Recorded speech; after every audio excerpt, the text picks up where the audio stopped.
All right, looks like we're getting everything sorted out. Welcome to a episode of Divesoft TV.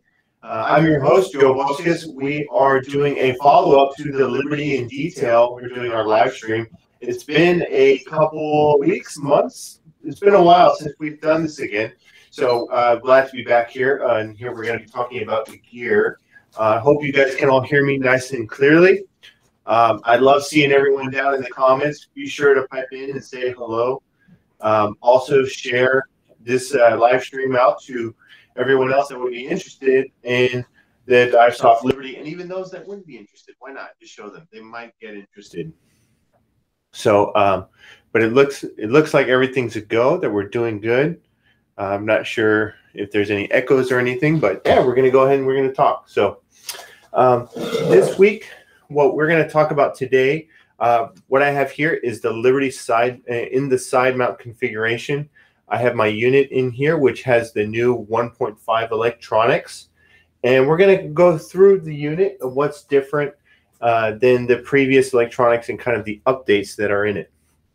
So, all right, so let's dive in. If you guys have any questions, go ahead, jump in. I'll definitely take a chance to answer them when I see them. Maybe Matej will throw them up on screen. And yeah, so some of the big new functions is the we have Bluetooth now in our CUs now. It's been a lot of hardware changes on the motherboard. So it is the same unit, but we've designed the unit so that we can upgrade the hardware, the control units on the head by replacing the motherboards. So it's not like you have to go, if you want to update to new electronics, you need to go and buy a completely new Liberty rebreather.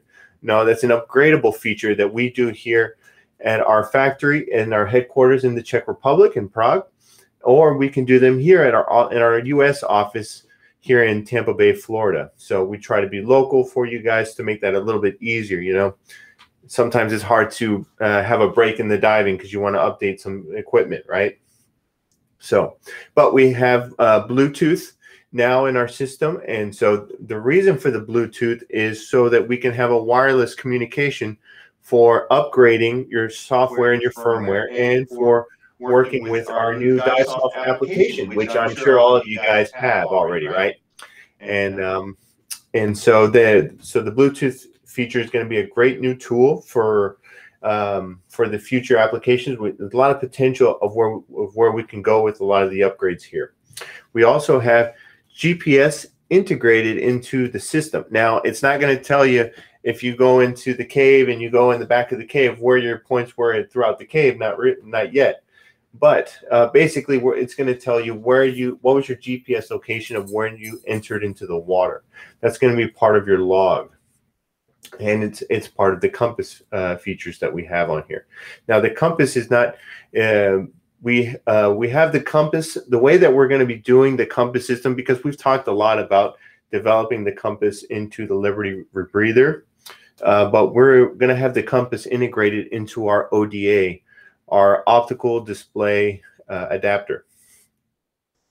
And that's another piece of this pie that the new firmware is going to allow us to be able to use.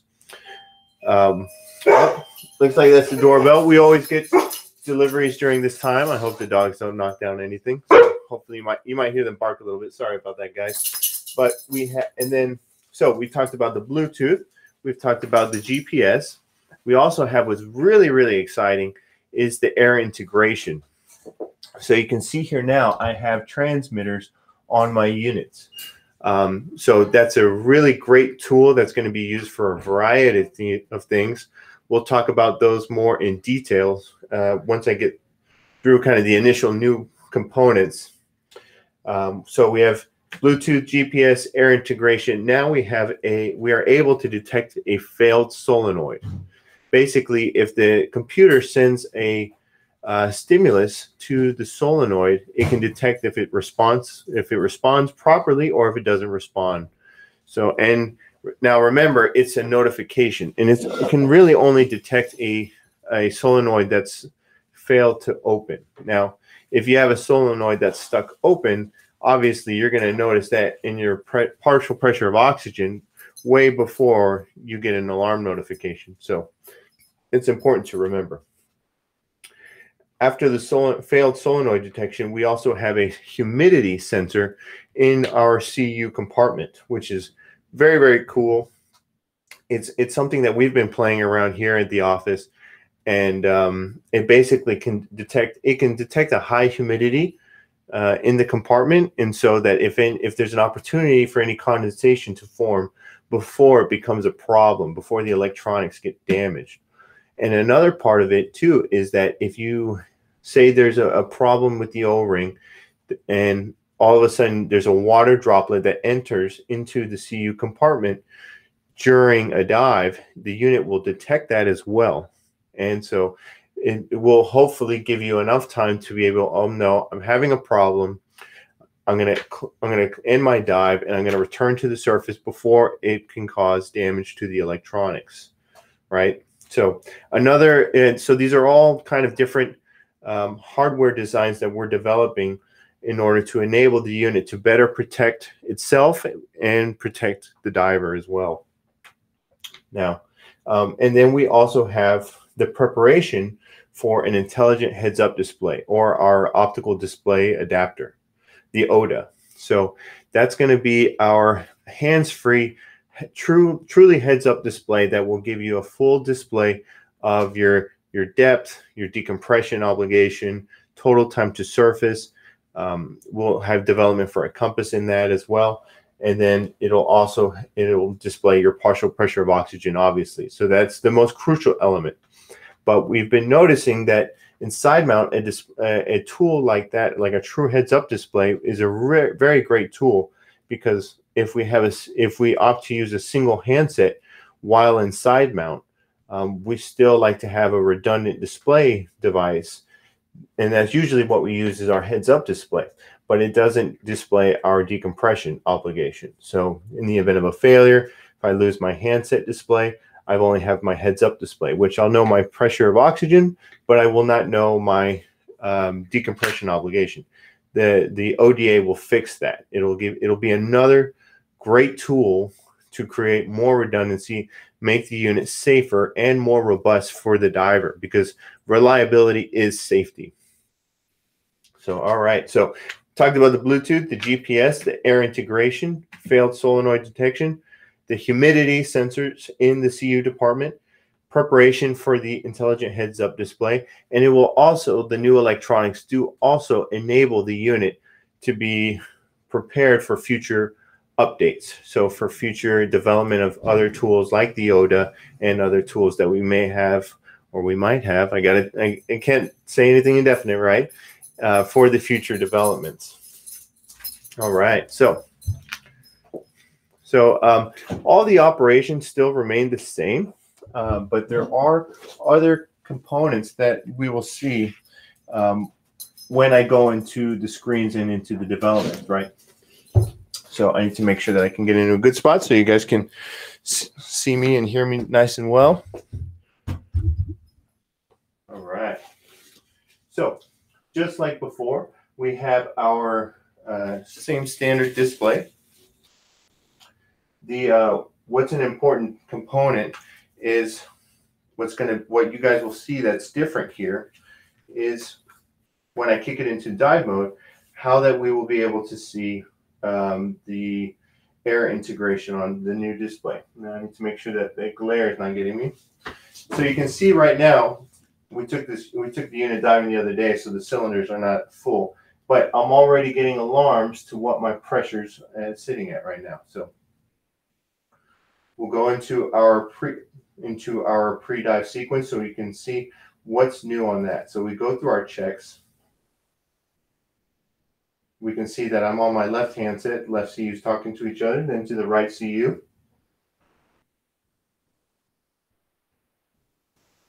Now we have our pressure sensors. So our oxygen sensors, it looks like I've got about 45 bar on the PO2 loop. We also have we do have our helium plugs that are in here. You know, you have the option of having the actual solid state helium sensors as well as the helium plugs. The helium plugs are great because if I'm not diving trimix every day, I can use the plugs on here and it will basically protect the helium sensors because they're so sensitive to moisture. So now in the future, we will be offering the helium plugs as standard, and you can choose whether or not you want the solid state helium sensors. So that's an update. So we have a lot of features that are coming up. So we have our batteries right here, just like on our pre-dive checks. You can see my left battery's been drained a lot more than my right battery. The reason for that is because I have my handset on my left side.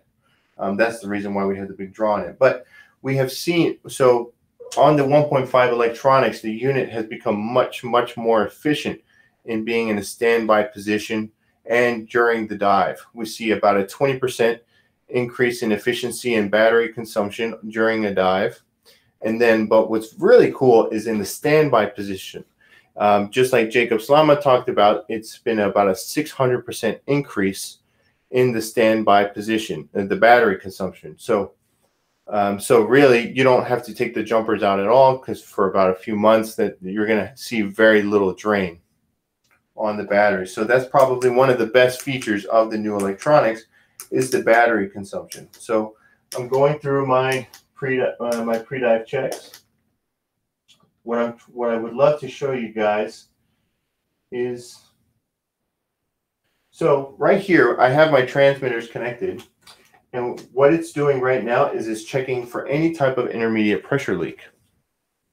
So I open the valves and I close them, make sure I'm on camera, and it's going to detect if there's a change or if there's a loss in pressure. So now what I'm going to do is I'm going to simulate a loss in pressure so you can see kind of how that will look like on the screen, if I can make sure that there's no glare.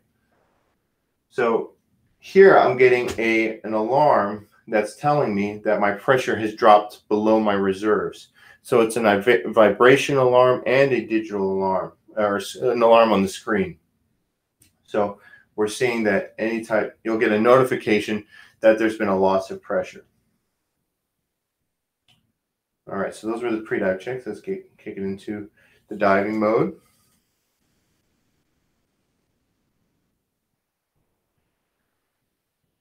So in our so whenever we kick the unit into the diving mode, we have our checklist that always make. This is our splashing checklist. Is your O2 valve open? Is your oxygen pressure okay? You can see right here that it also will show me when I have the transmitters installed. It'll show me that what the oxygen pressure is, so I can get one last glance at what the pressure is. Now, it's important to always to understand how the transmitters are working, and we'll get into that once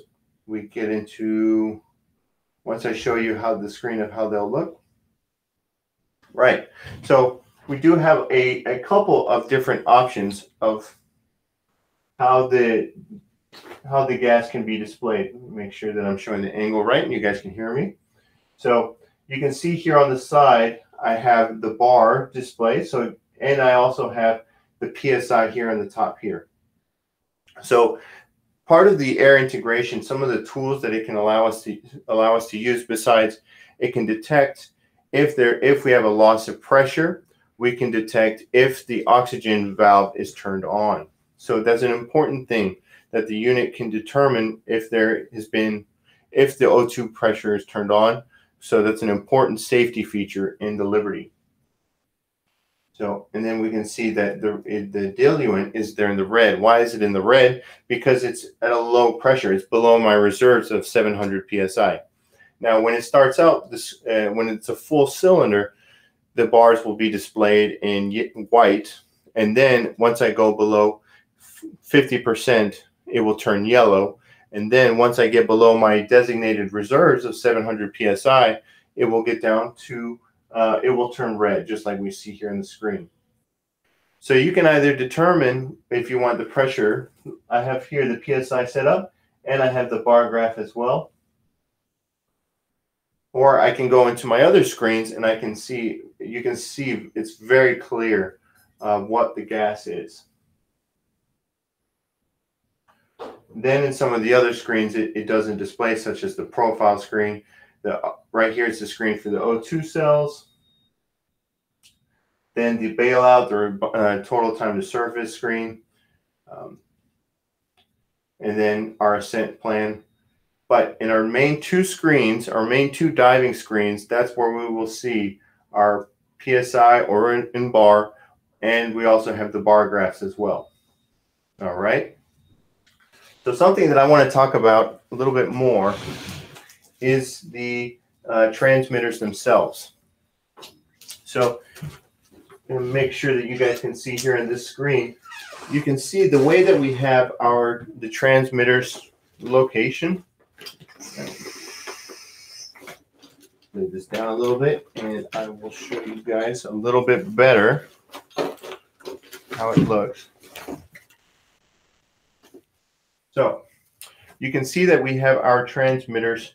They're on a 90-degree elbow. So that elbow is very, very important when you guys are installing the transmitters on your unit, because if you have the transmitters plumbed straight into the high pressure port, it can make it into a pretty vulnerable position. So we're definitely seeing a lot of divers have a little bit of creativity with putting different high pressure length hoses, and they're connecting their transmitters onto the units.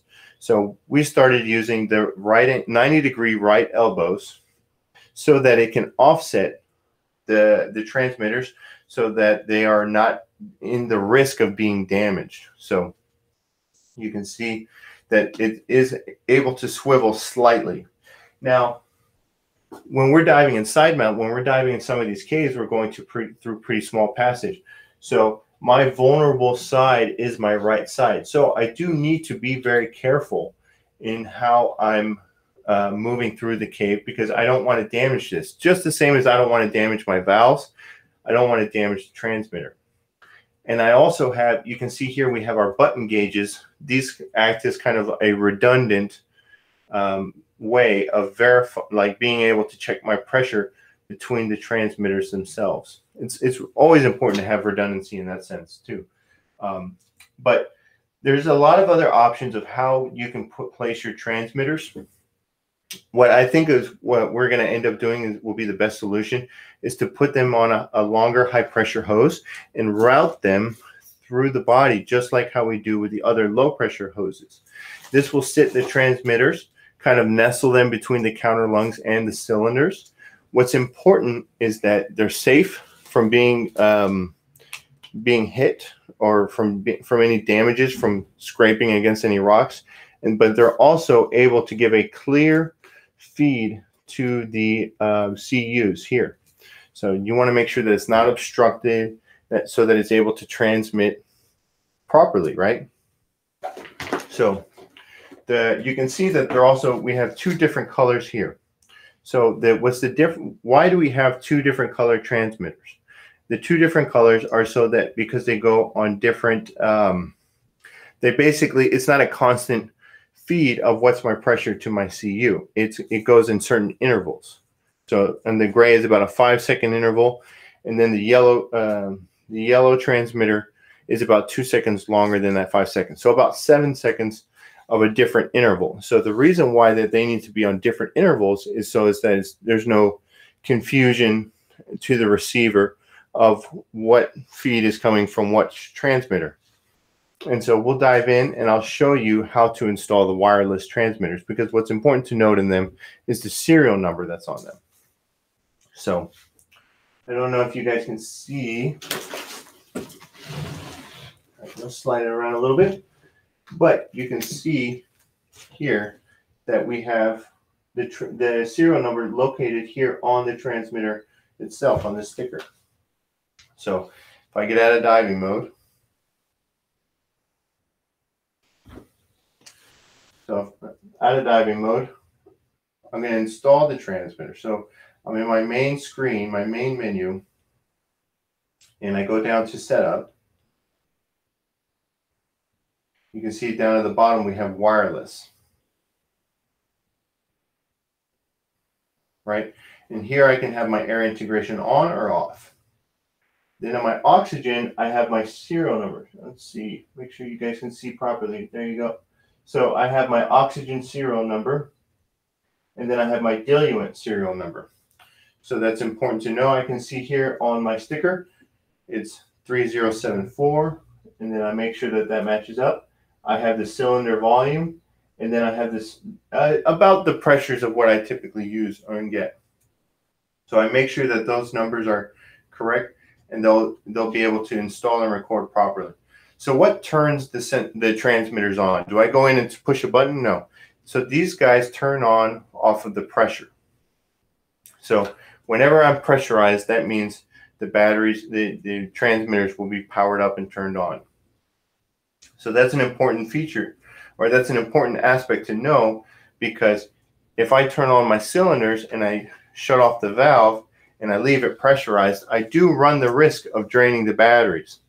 Now, these batteries, they're pretty efficient. The batteries are pretty efficient in saying that they last about 300 hours. But they will also, the Liberty will also give you a notification that you do have a low battery, or that there's a loss of battery power as well. But we always want to make sure. So it's important that when you have the transmitters installed, that you bleed the line so that the transmitters are not under pressure, so that they're not giving you, so they're not running out of batteries. All right. So let me see if I'll jump to this other side. Okay, so we saw a little bit about the transmitters, how to install them, how to have the tank volumes, and that's to keep that on as well.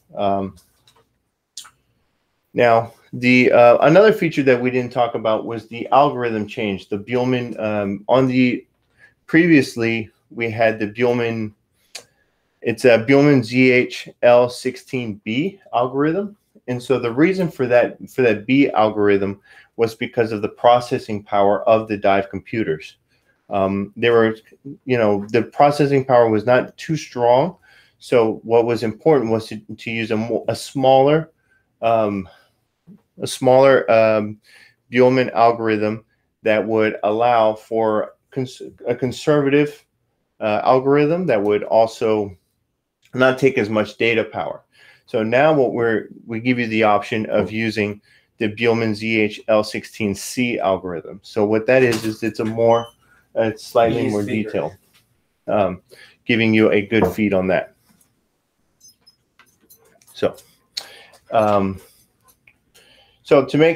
kind of go over some of the stuff that we spoke of, we talked about the significantly longer battery life, 20% performance increase in dive mode, and then a 600% battery increase in standby mode. Talked about the air integration, the detection of a closed valve, and an important display of your PSI bar graph. So it's basically constantly giving you a very accurate feed of what your pressure is. And so it's much easier to see. And also during your, after your dive, you're able to see your oxygen metabolic consumption rate. So in a lot of these caves, sometimes we're going up and down, so we're burning through a lot of our gas.